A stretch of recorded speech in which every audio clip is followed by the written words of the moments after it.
Hello, Julie here and welcome to my YouTube channel.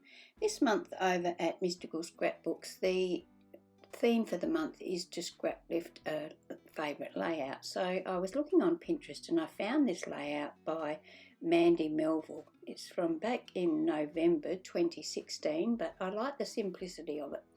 So I'm going to scrap lift this layout and give it my own personal touches. Because this is once again a layout about my granddaughter when she was in a production, I'm going to use this American Crafts POW glitter paper in gold for my background. So as not to waste all of that lovely paper, I'm going to cut a 1 inch frame from this cardstock. So I'm going to cut the centre section out. Next I'm going to trim a piece of plain white cardstock so that it's 11.5 inches square. So then I'll layer the white cardstock on top of my gold frame to give me that gold border all around my page.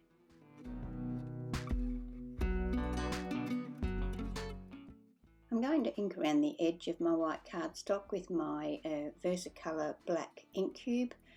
I just rub the ink cube along the edge of the paper so that it slightly overlaps onto the front of the page. This helps to give my layers a border or a definition, helps them stand out a little from each other. The layout that I'm scrap lifting uses 2 pattern papers. For my pattern papers I'm going to use Uniquely Creative's Days of December paper range. The first paper is called The Season and I cut a piece of that 6.5 by 5 inches. I also cut another piece 3/4 of an inch by 2 inches. The second pattern paper that I use is called Good Cheer. I cut a piece 4.5 inches by 4 inches and another piece 3/4 of an inch by 2.5 inches. I cut a fishtail into the ends, one of the narrow ends of the 2 small strips of pattern paper.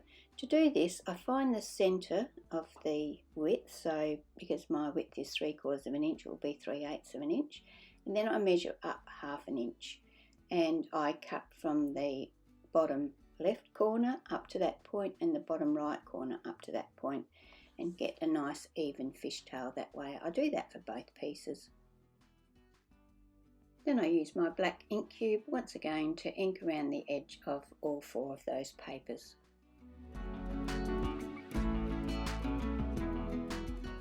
Now I'm going to start work on my background. I'm going to use this Crafters Workshop stencil called 2 Hearts. It's a 12 by 12 stencil. And I'm going to use my Nouveau glitter drops in White Blizzard to push through the stencil. The actual layout that I'm scrap lifting hasn't got anything like this in the background, but I think the idea of scrap lifting someone's layout is to start with the basics and just take the idea. The idea for me for this layout was the simplicity of it, the nice clear small cluster of papers around the photo. So that's basically what I started with, but as you can see as I go along I will change that to suit myself. So I'm just going to use my palette knife to push this these Nouveau drops through my stencil. Because it is the white glitter on white cardstock, it's not going to stand out a great deal, and that's exactly what I wanted. I wanted something there but not something that was going to be too loud and in your face. Once I had that completely covered, I peeled my stencil off, set my cardstock aside to dry and went and washed my stencil straight away in the sink with some warm soapy water to make sure that all of that glitter drops came off. I left that to dry overnight because I didn't want to risk smudging it, so now that it's dry I've got some double-sided tape on it and I'm going to attach it to my gold glitter frame. So this is how it's looking at the moment. Time now to mat my photo. My photo actually started out life as a 6 by 6 photo, but I trimmed it down because there was a lot of blank space in the background. So now it is 3 3/4 by 6. So I'm cutting my black cardstock so that it's 4 inches by 6 1/4 inches to mat my photo.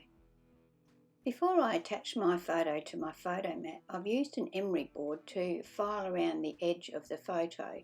This gives it a nice little fine white border.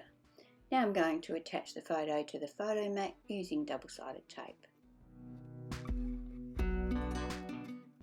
The page I'm scrap lifting uses floral elements to embellish their page, but I'm going to use these Hero Art Infinity rectangle dies to cut some gold frames from that same gold glitter card. I've chosen each alternate die so that I end up with a square, a rectangular frame that's about 1/4 inch wide. So I'm going to lay these down on top of each other, tape them together with some mint tape, and then run them through my Big Shot. This will end up giving me quite a few gold glitter frames to work with. For my title, I'm going to use this chipboard by Dusty Attic, which is called Picture Perfect No. 2. I'm going to do some two-toned heat embossing here. So I'm taking my VersaMark Embossing Ink pad and just dabbing it onto the top section of the letters. I'm doing the same thing with both words. You can see I've got them attached on both sides of this tape. I've just got them stuck to a bit of mint tape to keep them in place and make it easier for me to handle them. Now I'm going to add gold, superfine gold embossing powder to the letters, and it will stick to the part that I've touched with the ink pad. Then I'll use my heat tool to set that gold powder. I did have my cutting mat under the heat embossing tool, but I decided I'd best change to one of these heat resistant sheets so that I didn't buckle my cutting mat.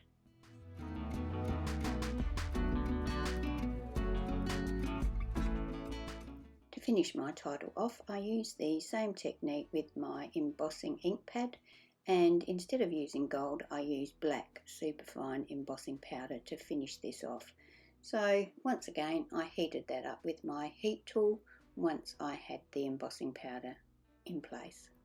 The black doesn't really show up here very well because it's sitting on that black mat, but I do end up with a lovely two-toned title. So a little more detail in the background. I'm going to use this Prima stamp. It's stitched rectangles. It doesn't really have a name, but that's what they are, stitched rectangles. And I'm going to use my VersaFine Onyx Black ink and stamp these. I'm actually looking for just straight lines, so I don't actually fill or cover the whole stamp with ink, and I wipe off with a baby wipe areas that I don't want to stamp, and I just stamp these randomly over the background of my page.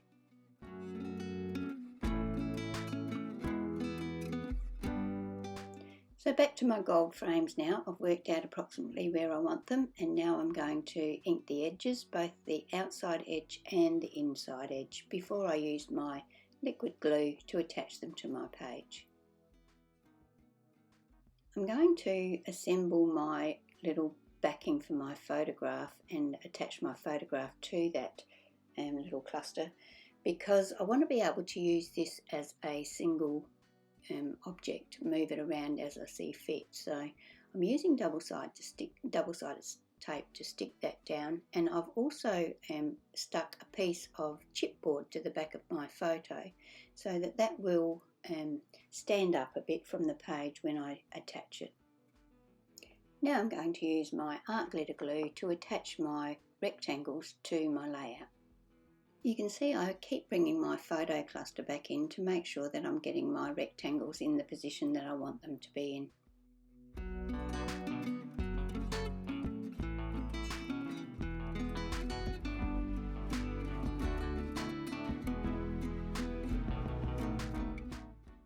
Once the frames are all securely in position, I use double-sided tape to attach my photo cluster.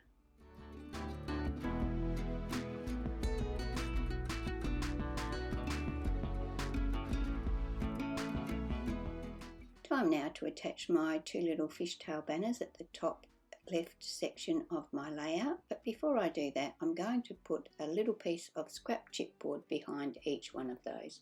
Then I'm going to attach them.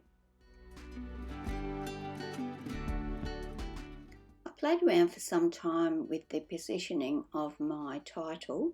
I was thinking mainly to have it below the photo, but I couldn't get it to work in there like I wanted it to, so I've decided to go to the left side of the photo. I'm going to use my art glitter glue to attach the letters and word to the layout, and I'm using my T ruler there to make sure that I get the word perfect straight. I want picture to be on an angle, but I want the perfect to be completely straight.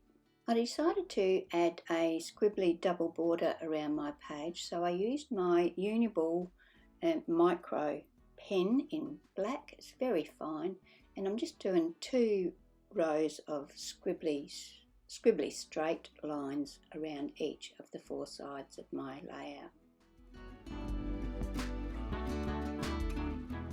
To finish my layout off, I decided to add some of these 28 Lilac Lane sequins. There's an assortment of shapes in the pack, and these are the gold.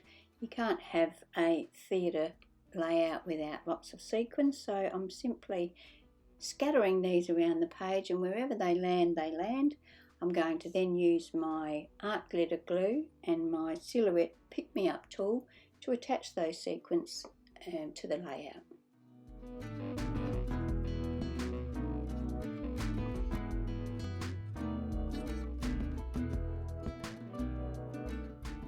And that completes my layout for today. You can see the layout that I scrap lifted and the way mine finished up. The idea of the layout was what got me interested, and then, as I said, we all tend to adapt our scrap lifts to suit ourselves. So I hope you've enjoyed watching my video today. If you're not already a subscriber, I'd love it if you would subscribe to my channel, and I hope you can join me for my next video. Bye.